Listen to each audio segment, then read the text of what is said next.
Facebook page the new Roland. I forgot what the fuck it's called. It's a new Roland keyboard though. I'm gonna look it up right now. I saw they came out with a DJ controller too. That looks it looks like their new line of products. It's got that green Green thing. Yeah. This was on the same hype with that green like lighting behind the sliders and the knobs. I think it looks really dope. Personally. Yeah. I like the new Roland gear. Like the stuff looks really good. It sounds really good. I've gotten to play with it a couple times in Sam Ash. They had one that was like all their little excuse me, little modular pieces. That, you know, like it's got the drum machine and it's got a sequencer and it's got the keyboard and stuff and everything that kind of goes with it. And oh, that's sick. So like you're saying it was all of the Aria stuff, like all of it was in one group and it was all like daisy chain through MIDI or something like that? Yes, exactly. I don't know if it goes through MIDI or if it's a special link. I actually haven't looked at it too much. But I did play with it and the sound of it was pretty phenomenal. Oh, really? Oh, so you actually got to hear it then? Yeah. They had it hooked up. I forget all that they had. They had the keyboard, the synthesizer. I would have to look it up. I'm gonna pull it up right now. I know they remade the SH stuff, the SH 101 or whatever. They got a version of the TR 808 too, and like exactly. Yeah, so it's all kind of there. That's tight, man. This one that I posted today is called the System 8. It's a plug-out synthesizer. Ooh, I'm popping. It basically like it emulates the old Juno and SH stuff through these little expansion packs that come built in to the actual synthesizer itself. It also has like software that is associated with it. It's kind of like built in, you know, so you can basically use the standalone sounds that are on there on the System 8. I guess that's its own synthesizer in its own right, but then you have access to like all these perfectly emulated Juno and SH classic synth sounds. I think there's one more too, but you get to take advantage of all the hardware, like all of the actual oscillators in the System 8 and all that stuff, but it's just controlled through software. Right. It's really interesting, man. I was looking at it, and it sounds fantastic. I posted it on the Facebook page. By the time this comes out, it'll probably be a kind of old post, so you know you'll have to dig for it, but it's worth it. I've got it from synthtopia.com. Oh, okay. Yeah, so yeah, modular is kind of the big thing for them too, and I see that they're doing like these 500 rack mounts as well now. Are they? Yeah, like the VCAs and filters, and you can get envelope LFO 500. Yeah, I mean, there's a whole bunch of stuff. They have their own little lunchbox like setup now. And it's on the same page as like the Aria stuff on the Roland website. But of course, like the first thing right up there that you see is that DJ 808, which is the 808 drum machine built into a DJ controller with, I think it's Serato is what it comes with. So like that's a pretty big partnership right there. Like especially in the day and age now where the DJ is kind of having to become a little bit more of an entertainer. You can't just stand up there and push buttons anymore. People aren't entertained by that. Yeah, definitely. The evolution of the DJ is kind of here at this point. You know, it kind of, I think it started with Steve Aoki, you know, throwing all those crazy, I just watched a documentary, so, you know, I'm kind of like Steve Aoki'd out right now, but but he was used to throw these huge shows in his little apartment. And he would are like little venues in LA once he did move to LA, and he would get like big name DJs to come, and they kind of changed the game with that whole just not pushing, you know, play and actually being producers that actually make remixes to hit songs, you know. Yeah, I mean, you definitely, that was one of the things you noticed, like when at least in America. Sorry, didn't mean no. When I went out to EDC though, like you noticed the DJs that were killing it were the ones that were actually like putting on a good show and throwing down good mixes and doing entertaining stuff. There's a few big name DJs that were out there that like you can tell they just kind of roll up and push some buttons and play like a playlist almost. Yeah. And you know, I mean, even some of them on the main stage that were big out there, they were kind of doing that. And yeah, like to me personally, that's not entertaining. I like people who get into their craft. I got a buddy out here that DJs, and he throws all vinyl parties, and he's still out there scratching and mixing it up, you know, at all vinyl parties out in Atlanta and stuff. So shout out to DJ Deliver. Like, give that DJ guy Deliver. Yeah. That is an awesome DJ name. Yeah, give that guy a plug because he deserves it. That guy works hard at what he does. That's sick, man. Vinyl is like soup. It has made a comeback. It's not even making a comeback anymore. Like vinyl is kind of the hot shit right now. Yep. You see a lot of new releases like selling almost, I wouldn't say just as good, but they're selling well on vinyl. Yeah. Like every new release that I've seen whenever I go into a record store, or even like Fry's sells records. I was just going to mention Fry's. Yeah. Like I walked in there the other day and they had a crazy selection of records. Like Yeah, a huge man. selection. Like they were a fucking record store. It was amazing. It's crazy, right? And it's like, when did that happen? Like, what the fuck? Like, I remember walking into Fry's maybe like, no, it was probably a couple months ago now. Yeah. And I saw they had like Daft Punk's new album. They had Adele 25. They had like good albums on vinyl. I was like, new stuff, new releases. Yep. Yeah. I was like, I would buy that. I was like, what am I doing? I should be buying vinyl now. Yeah. Is it gonna just? It seems like it's secular a little bit in this music shit. Like everything is kind of coming back around to like when it first started. Live instrumentation is kind of hot right now. Yep. You know, vinyl's making a comeback. I'm just waiting for tape. Like, you know what I'm saying? Like, it's only a matter of time. Until people are going to want these old vintage tape machines to get, you know, that saturation that all these computers are trying to emulate.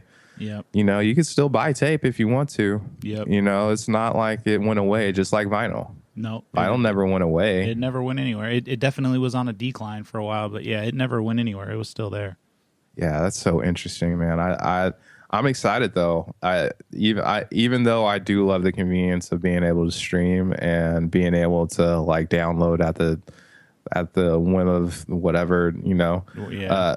I still appreciate like the way a nice vinyl sounds over, you know, a nice converter with a nice converter over some nice speakers. Like there's something that digital will never be able to touch in regards to that signal that you get from those kinds of records, you know, in my opinion. I agree. Yeah, like I mean, there's something to be said for the convenience of music and, you know, being able to stream stuff and being able to buy stuff right online. You know, I definitely, with some of the albums and some of the artists that I like to support, I'll go out and buy a CD. Like I don't have a record player right now, or anything to play vinyl on. But like, you don't have a record player? No. What the hell? I thought everybody had a record player at this point. No, Are you not? I thought you were a hipster. Like, definitely not. Definitely not. Definitely not the hipster. My parents, I think, still have a record player. They actually had one, a USB one to convert stuff with. But man, that's a lot of work right there.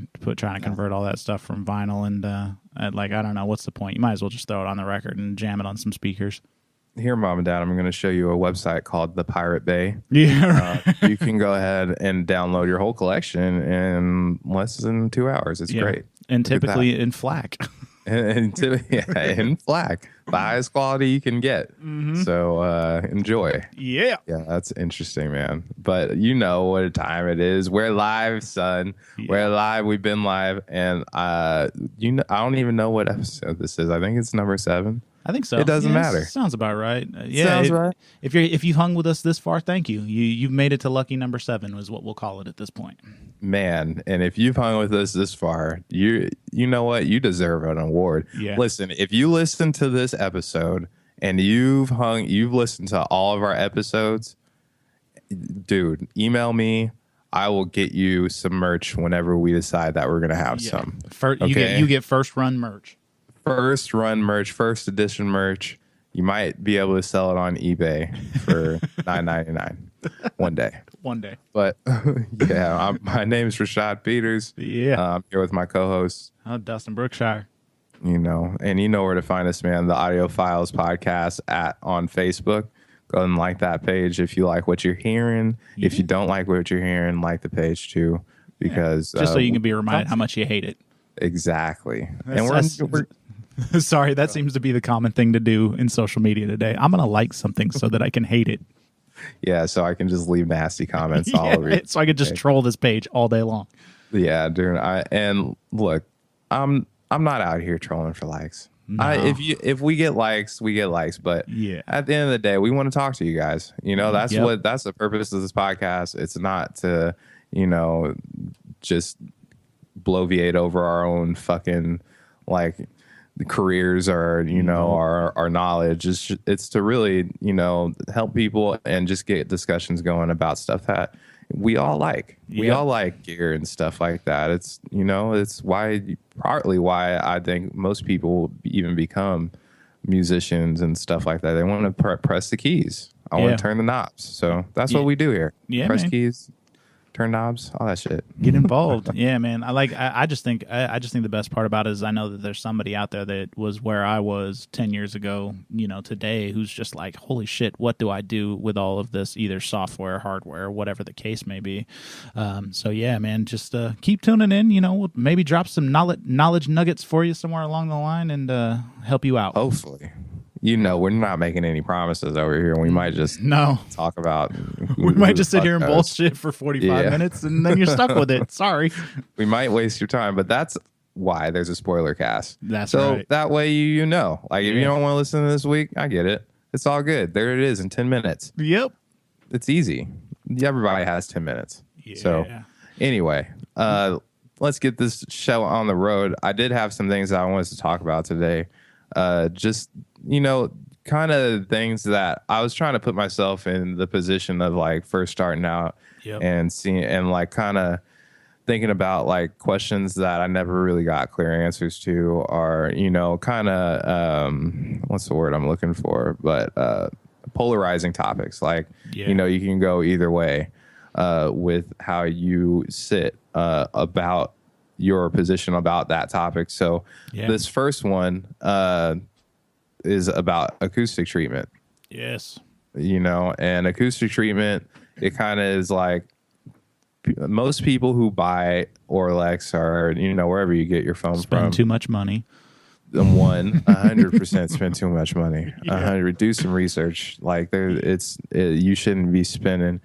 We'll get into that. That spoiler alert. Yeah. Spoiler alert. You spent too much money on Orlex. Spoiler alert. You spent too much money on your acoustic treatment. Yeah. That's funny. But I really wanted to talk about when should you buy your acoustic treatment. And that was kind of something that I never was explained to me, because most people get their shit. Okay, I just got my laptop and everything to make beats. Yeah. And the first thing they want to do when they realize that their mixes aren't hitting is go out and buy a ton of foam. Yeah. And it's well, that's one way to go. It probably might help, if you would just even put any foam up on the wall. But most people, they don't really understand what it's for when they first start out. So they might not put it in the best positions. Yep. And on top of that, like you said, they spend way too much money on it. They buy too much of it. It's a waste of time. So, and the goal is not to kill the sound in your room with studio foam. It's a great point. Yeah, there's some strategy to it that you really got to use. You got to catch those points of first reflection. That's the biggest thing. I think the biggest thing people can do with foam is obviously not buy Orlex. I'm kind of biased towards that because Amazon has a ton of people that sell studio foam that's just as good a quality and at half the price. So there's a free key for you. If you're looking at Orlex, go hit up Amazon. Yeah, definitely. Orlex, I mean, I'm not going to shit on Orlex. I think that they make decent product, but at this point, there's 1,000 Orlexes. So just go ahead and find which one will work for you. But you hit on something there when you first started talking. You started talking about first reflection. Yep. And if you will, I don't mean to put you on the spot like this. No, but I didn't study for this test, man. In your own words, how would you describe the first reflection? What do you think So I'll even put it like this: in terms of placing your acoustic foam in relation to where you're listening, what would you say the first reflection point would be? Where would you put that? It's going to be pretty much where the speaker, depending upon the angle of your speaker, where the speaker's hitting that wall, either to your left or to your right. 100%. Yeah, where that wave's hitting at. The other big one that I think a lot of people forget is like that halo area, the area that's directly above you. Yeah. Because going down, I mean, typically you're going into carpet or a desk. If you have good, monitor isolation pads, and that'll help with anything going down. But going up is another big area. Getting that area above you, and that can be kind of tough in a project studio. Like, I mean, I got a ceiling fan sitting right above me, and when I've been plotting out to clear up the halo area because I've kind of pieced together my studio as far as treatment. I got the sides first. I did the wall behind my monitors because that's another big area, especially if you have monitors that have rear firing ports. You got to kind of look at what your gear is. And that's a couple of my monitors. My Yamahas have, I believe they have rear firing. They're ported. Yeah. I could be wrong on that, actually, now that I'm thinking about it. I'm not going to get up and look. But anyways, yeah, catching those areas directly left and right and kind of front and behind you, I think are the important ones. But you got to be mindful of where you're putting it. Don't just put stuff up and then be like, yeah, that's good. Like, you got to kind of get in there and mess with it and see where your problem areas lie, because it can be a little different with the rooms. And something else that I learned along the way is also making sure that your monitors are set up in the right place for your room. Man, that is such a huge thing, dude. Oh yeah. Like getting your monitors off of the wall behind where they're sitting at, and then also making sure that they're centered in the room where you're sitting at, and then making sure that you have the right angle and you're at the right listening points. There's a ton of blogs out there that touch on this in real great detail, but the easiest way to explain it is to make sure that you have a perfect triangle, and that's your woofers measured apart. If they're 24 inches apart, the best point out is going to be a perfect point of a triangle 24 inches away from those speakers. And I know without any visual explanation, that may be kind of difficult for people to understand, but you can find it out there. That's important, making sure that because that's going to get you balance right there in your mix. And that's balance is just as important as anything else in a mix. 100%, man. You touched on a lot right there. There are a lot of like little gems in there, especially if you're just starting out. Yeah.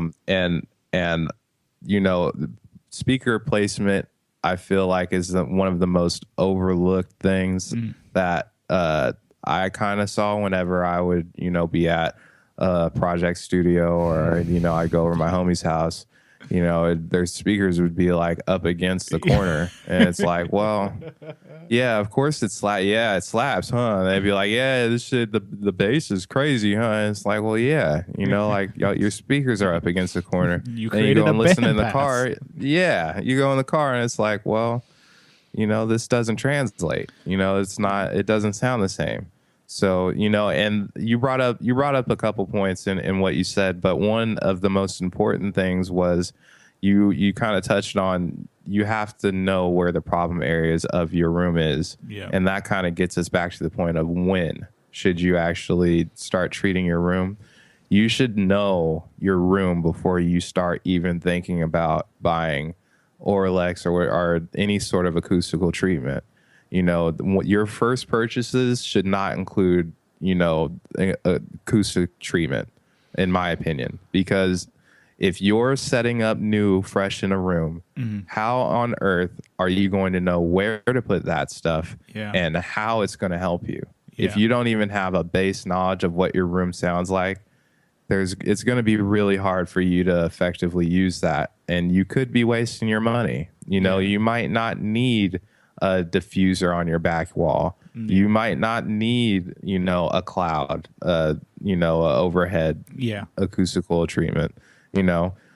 you might just need the basics. You might just need the first reflection point and, you know, the foam for the back of your speakers, and you could be good. Who knows? And some bass traps. Yeah. Who knows? You know, but bass traps are definitely a big thing, especially if you're using a sub. And that kind of bridges me to another point is I've been in a lot of rooms where they're like, yeah, this shit slaps, huh? I'm like, yeah, because you got your sub killing everything else. Like, again, learning that balance with your monitors. If you have a set of 5s and you have an 8 or a 10-inch subwoofer, know where that 10-inch subwoofer needs to be, not just to be loud, but to make sense for your speakers. Yeah, the goal is when you're mixing is to have what you're hearing through your speakers translate to as many reference points as you possibly can think of. You know, it should sound good on your computer, car, cans, earbuds, phone. You know, like that's one of the things. That's one of the biggest things I think that has stuck with me from school. That when I first really got into mixing, I didn't do a lot of, and it's referencing. Like, how does it translate? And now, like, you know, I send mixes, or I do mixes, and you know, I'll play them on this. I got 2 sets of monitors in the studio to play. I'll play them on laptop speakers. I'll play them on little portable Bluetooth speakers. I'll play them in the car. I'm playing them on earbuds. Like, I'm trying to find as many possible points of reference for that mixes that I can find, just so that I know it translates. Yeah, and it's so important. That's why, and you know, that's why I thought that this would be a good topic today, just because when you do get to that stage where you're curious about mixing and stuff like that, like no one, at least for me, like no one laid it out for me. Like if you're learning from your homie, most likely he's not going to be like, hey, you got to make sure your mixes translate. Yeah. You know, your shit could sound perfect on your earbuds that you're mixing in right now, but then you take it to the car and all of a sudden it loses everything, or it's way too heavy in, you know, one area, or, you know, and that's, you have to, in order to achieve that, you have to have an accurate space of listening, or an accurate space where, you know, what you're hearing is really what's going on, so that you can even get to know your gear, because, you know, it's easy to overdo something when, you know, your space isn't accurate. Yeah, it's easy. You know? Yeah, and you know, my thing with the acoustic treatment that I didn't really realize until I got my HS8 Yamahas was bass traps. You know, with the 5s, I didn't get, you know, I had these Rocket 5s and they knock, and the thing about the Rocket 5s is a lot of times when you see videos of people moving their woofers on like YouTube and stuff, it's typically because they got them up too fucking loud. And that's the reason that you're getting that type of response out of the woofer. That honestly shouldn't be the case. Like, you should be getting a nice flat response out of the woofer, but that's conversation for another time. But as soon as I got the 8s, like, I noticed that, you know, they were extra boomy, so I did go out and get a bass traps for the corners behind them, and it fixed some of it, but it kind of also exposed some other areas. So there's definitely also something to say buying foam in moderation as well. You know, you don't need to go out, and if you're going to buy Auralex, if you got the money to spend on it, sometimes there's no need to go out and drop it on like that $400 1,000-piece kit. I'm exaggerating, but you know what I'm saying? Right. Like the big gigantic kit, go get a small kit. Go buy, you know, a small pack, 24, you know, 12 by 12 pieces, and kind of sporadically throw those up in your room and see what happens then. Find those problem areas like we've touched on. Oh yeah, definitely. And you know, like, I'm not here to say like I'm some sort of acoustician or you know, some sort of guy who's really knowledgeable in, you know, the art of sound making waves. a room. Yeah. I would say I'm kind of knowledgeable in sound waves, but not the art of like acoustically treating a room. Yeah. You know, because it is an art. Like, people, it's a job. Like, people go to big studios and, you know, they give their opinions on what's going to make it sound good. But I do know about project studios. You know, we all do to a certain extent, but at the same time, I've had rooms that just sounded like complete and utter shit. Yep. And I've seen what it's done to my mixes. Like, I'm not even coming at you from the standpoint of, you know, I've done it the right way my whole life. I've made the mistakes that I'm sure a lot of you, if you're just starting, that a lot of you are going to make, you know, like, without a doubt. Yeah. We've made them so that you don't have to. Right. That's the biggest thing. Like the knowledge is there so that you understand. Like, I think the other big thing that goes right along with that is understanding what your monitors sound like as well. Throwing reference tracks onto your monitors, throwing music that you like to listen to on your monitors and listening to how that sounds, because I guarantee you 9 times out of 10 it's going to sound different on a pair of like Rocket 5s or Rocket 6s or whatever versus, you know, your car that you dropped amps and subwoofers or even a factory stereo in your car. You know, first understanding your speakers is definitely important. I'm a pretty big proponent of sound treatment because I see the difference that it makes, but I think you're right. You touched on it. Like it doesn't need to be that right away thing, you know, get familiar with what you're working with. And I would almost say if somebody had, you know, what, $400 to spend and they went out and dropped, you know, $350 on a set of monitors, spend that other $150 on a good pair of headphones. Because a good pair of headphones will give you an accurate representation of your mix, and it'll also eliminate that room noise. You don't have a room to combat headphones. Now, there is some caveats to that and stuff you have to be careful with, but if you want to get an accurate mix that's going to translate, I found some of the best ones I've done have been on a pair of Sennheiser HD 280s. 280s, yeah. I was going to say, I think that was both of our first pair of headphones. Yep. And there's arguments that lie in there too, like as far as open aural or the closed back style of headphones, which can you get a better mix in? You know, I've had guys that swear by, you know, open back headphones or, you know. That's weird. But why do you say that? I don't like I mixed on a pair. I forget what the model name. They were a Sennheiser open back headphones and 650s. Probably it could have been. Who knows? This was probably it's probably 5 or 6 years ago, and I didn't like it. Like it's a weird oral sensation for me. Like to hear, you know, room noise, like you're hearing things weird outside. Oral sensation. Oral. But yeah, like it's different. And I imagine with time, just like everything else, it would be something I could get used to. But yeah, the first time I tried to do it, and the mix translated like shit. Yeah, man. And, you know, it's just a new pair of headphones, too. Like, there's something to be said about that. There's so many, like, little fucking things that can really what's the word I'm looking for? Throw the whole thing off? Yeah, I was going to say destroy your mix, but, like, yeah, throw it off. Like, you have to kind of know your setting when you're trying to mix something that you might be doing for a client or even for yourself. Like, you need to know what the fuck you're getting into, and that, you know, just to tie it all back, put a nice little pretty bow on it. Yep. You have to, before you go out and buy your acoustic treatment, man, make sure you know what's going on in your room. Now, I'm not saying you have to use Room EQ Wizard or anything crazy like that with like a calibrated microphone and all this shit. Like, you don't have to do all that, even though, with that being said, there is great software out there that you can use, you know, if you want to go out and get a calibrated mic and, you know, go through that whole process. But you don't have to do that. Just make notes on what you think needs work in your room. Like, even simple notes, like there's a buzzing sound whenever I play, you know, my hi-hats. How can I fix that? You know, like, just make notes and then make the decisions on how you're going to try and treat your room. Don't go out and spend hundreds of dollars on foam that you're probably not going to need, in my opinion. It doesn't make any sense. I agree. Like, you know, there's cheap alternatives for it.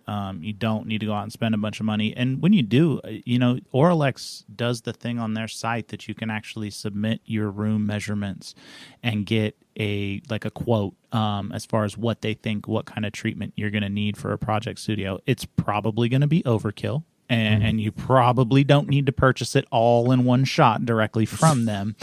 But, you know, it'll give you a better idea, you know, of kind of what you need for your room dimensions.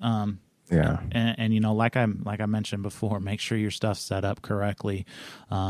There's a lot of websites out there that talk about it, how to get in the center of the room, how to pick the right walls.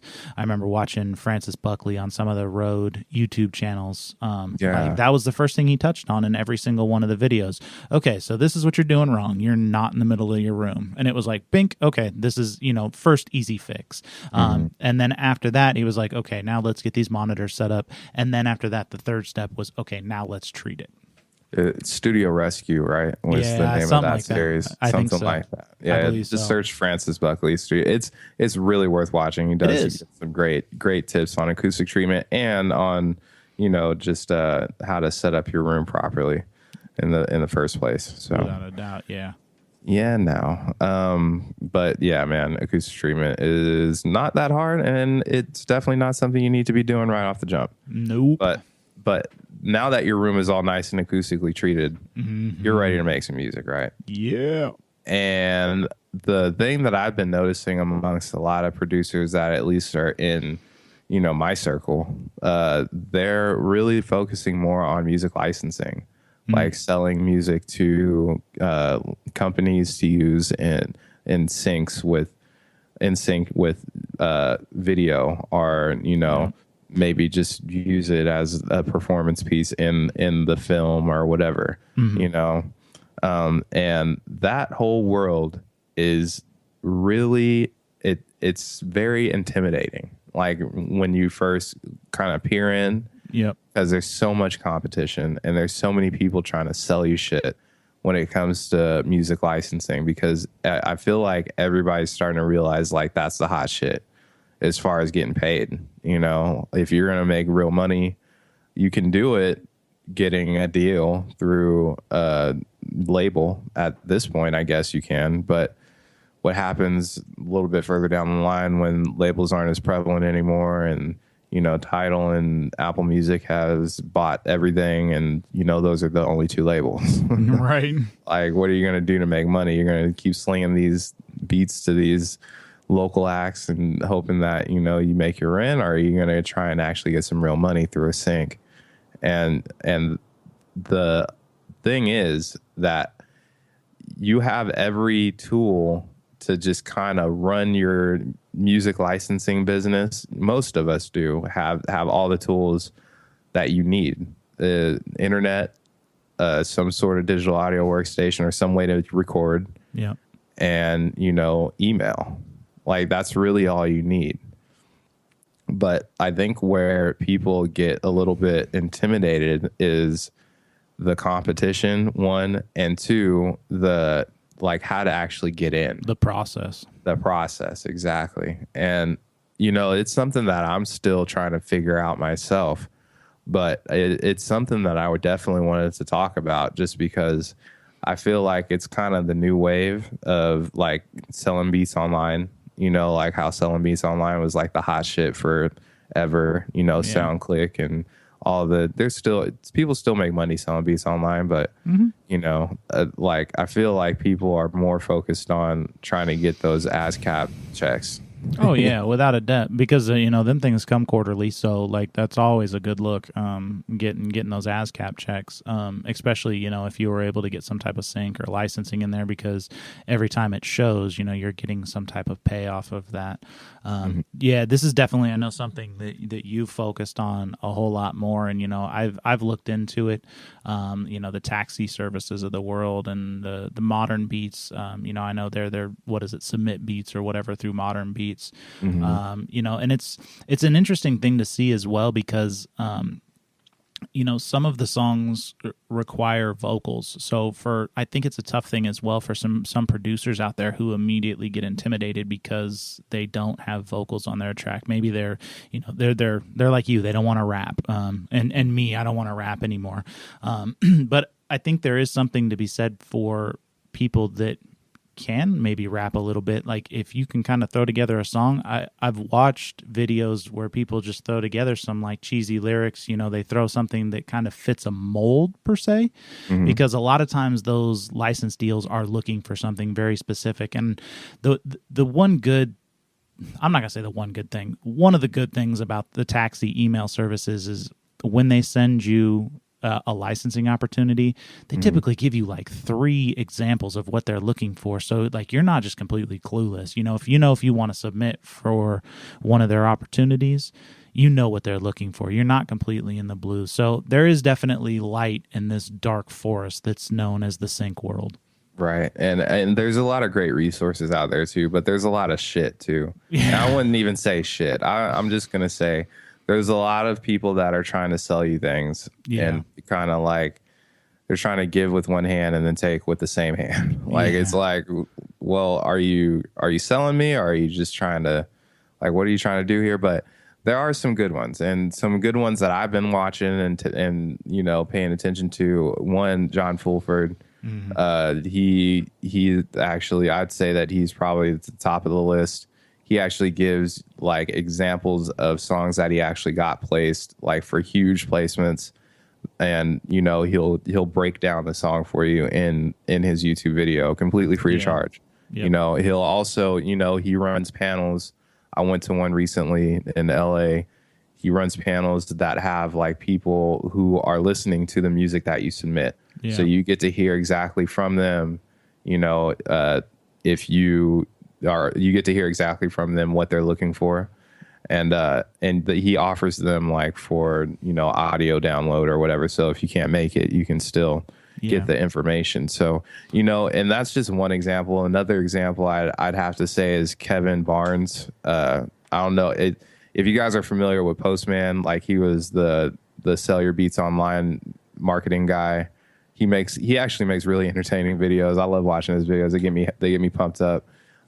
Kevin Barnes, I think, is a disciple of his, and he's sort of in the same vein, like kind of pump you up guy, like get you ready to get creative and shit. But he also gives like a lot of good advice about just like how you should structure your beats to submit to music licensing opportunities. And also he has dope loops too. He does kind of try and sell you while he's giving this info, but at the same time, the info is so good.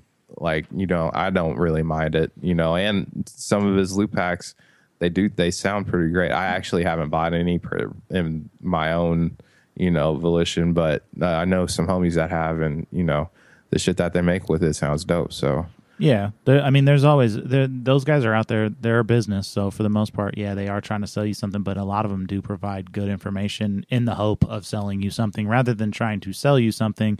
Oh, and here's some information that's maybe kind of iffy. Another one that I stumbled upon that's good for, he talks about syncs, he talks about mixing a lot, is Ill Factor Music.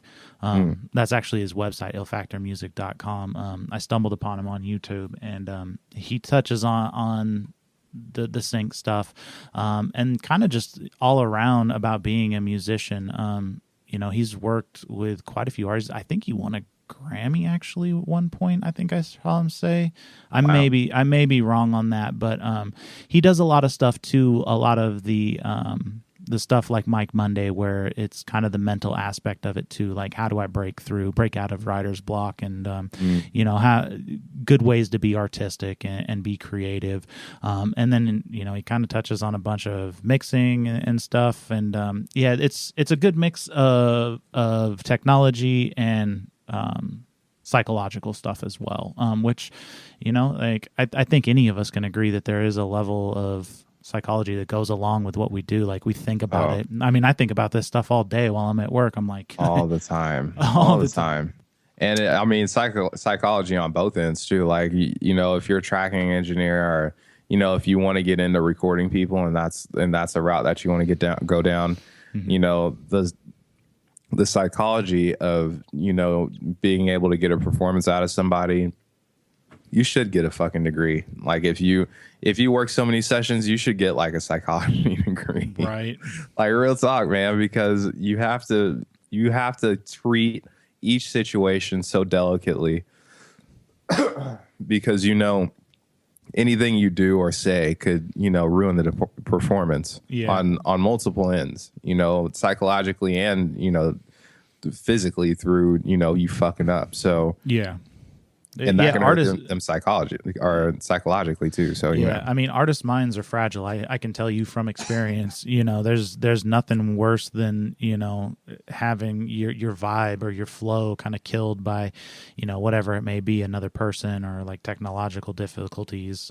Like, I mean, I've had studios just go, or I mean, I've had sessions in the studio, even in my home studio, where I get to a point where Logic's messing up or machine's messing up or my equipment's not working right, and I just get to the point where I'm like, all right, screw it, I'm done. Like, I'm just not going to work on this anymore. Man, And that's the worst. Those beach balls and fucking it's like bing, okay. Yeah, like and sometimes you can walk away, take your little 15 minutes and come back to it. Other times, like it'll just kill it completely. So that's definitely frustrating. But there is some good resources out there and people that kind of give you, Mike Monday is one of them. I would definitely recommend Ill Factor for that. Ways to kind of get over those humps. Yeah, and I mean, and on the music licensing front, I Kevin Barnes and John Fulford are two guys that I watched, but there's so many fucking people that are talking about it at this point. It is. It's blown up in the past, I would say 6 months to 12 months, probably. Just completely blown up. Yeah, and maybe it's just that I wasn't in that world. Possibly. And so I just didn't really know how big it really was. Yeah. But I've been trying to be in that world for a while now. My mentor, Lai, he has a bunch of placements, so like I've known about it for a long time. I just guess I hadn't been that entrenched in it as I am now. But on that note, I definitely wanted to just maybe give you a piece of information that really helped me out a lot. And it came from John Fulford, one of John Fulford's videos, in regards to actually getting these placements and getting money, getting the like actual money, not having to wait on, BMI check or ASCAP check, getting the libraries to pay you directly. Yeah. And that's to go to them directly. I know it kind of sounds like a duh, like of course you should just like that. Yeah, go to them directly. You weren't doing that before. Most people don't. Honestly, they'll do a pay for play, or they might send one song to a library and they don't get a hit or they don't get any response back, and then that's it. What he suggested to do is make a whole CD, because if you go on these library sites, like I think Atrium Music is one. There's big ones too, like Jingle Punks and all this stuff. You'll see they'll have CDs related to moods or to like genres. They'll have an urban CD. They'll have a pop CD. They'll have a Hungarian polka CD. They'll have whatever. They'll have CDs, collections of works from maybe different people that they present, like with this album cover and everything. Yeah. What he suggested to do, and this is someone who he is the guy for like music licensing in the hip hop world, like all his urban shit, like that's what he's known for. He suggested to make these albums yourself, like just go through the process of actually making an album that you think would fit with a library and then sending it out to like maybe 3 or 4 libraries and do that every month.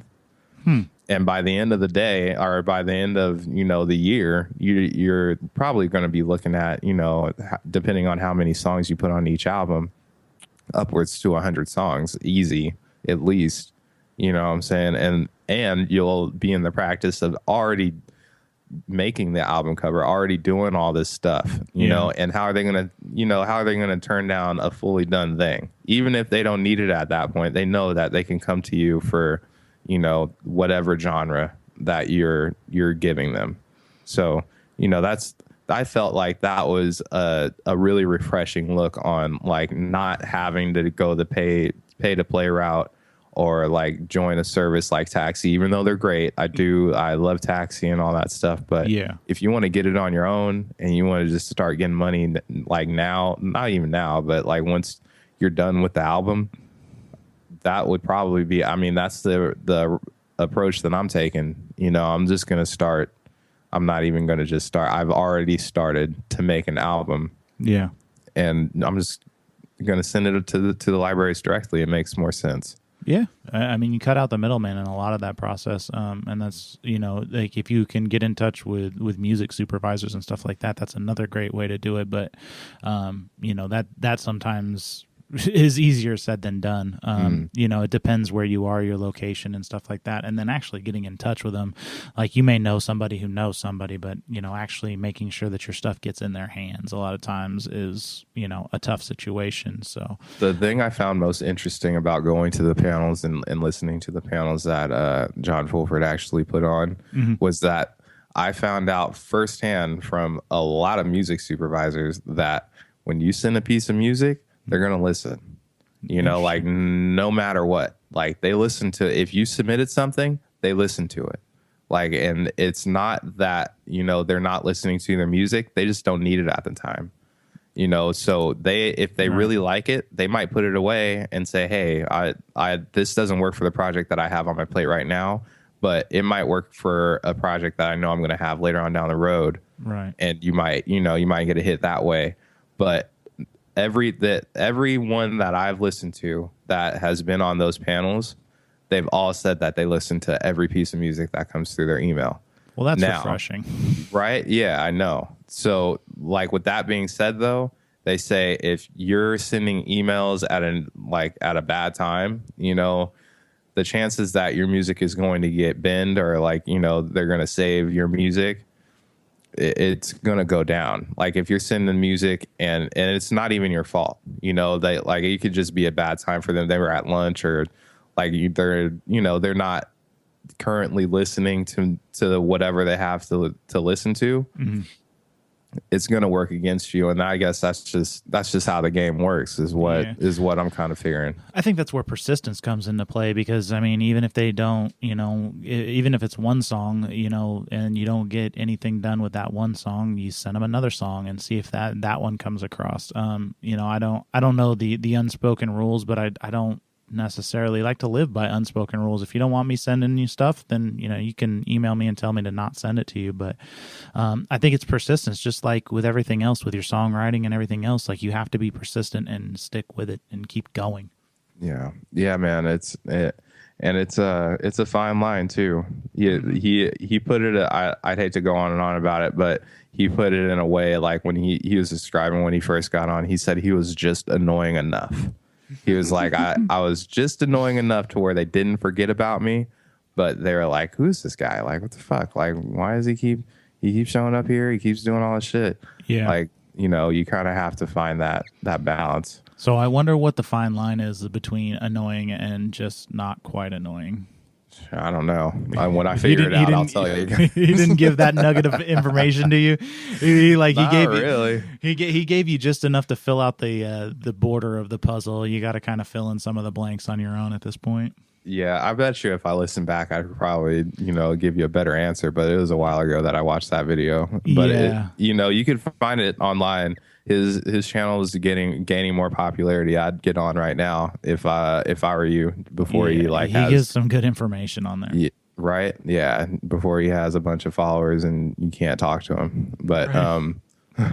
That's the thing too, is a lot of these guys, there's so many people out there starting out. Like I look at some of these YouTube channels and like John Fulford's channel, for example, I'm like, how does he have that little subscribers? Because the last time I looked, it was really small, and I'm like, he's giving out such great information.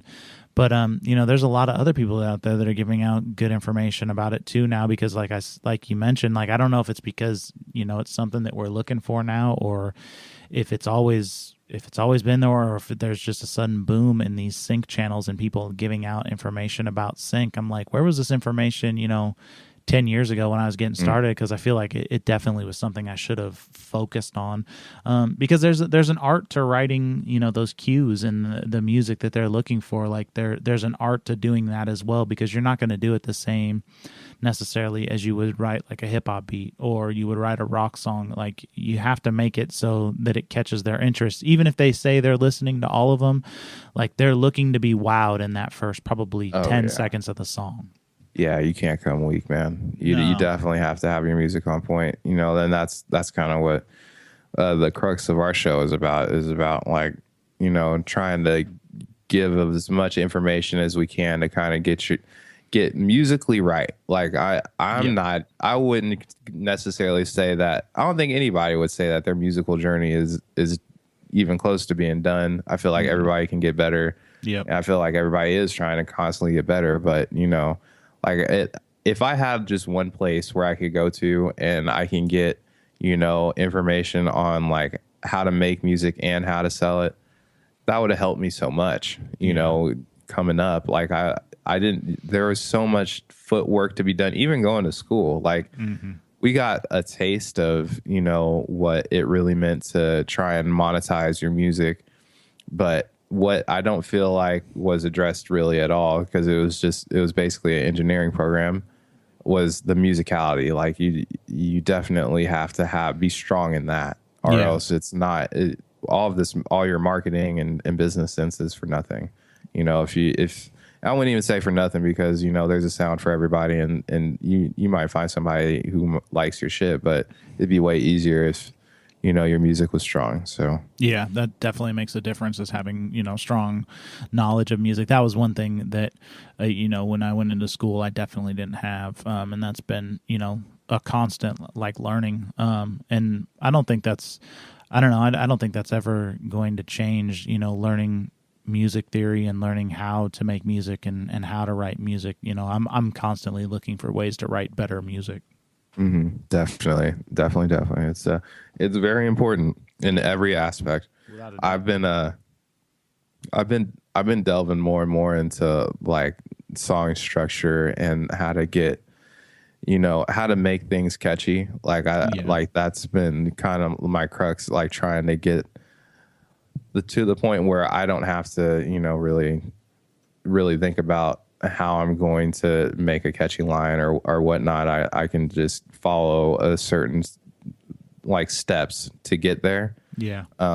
And that in itself, like just researching about like song structure and stuff that's related to like not necessarily the notes, but more the rhythm based type stuff, or timing. Yep. Like that stuff, it's really opened my eye.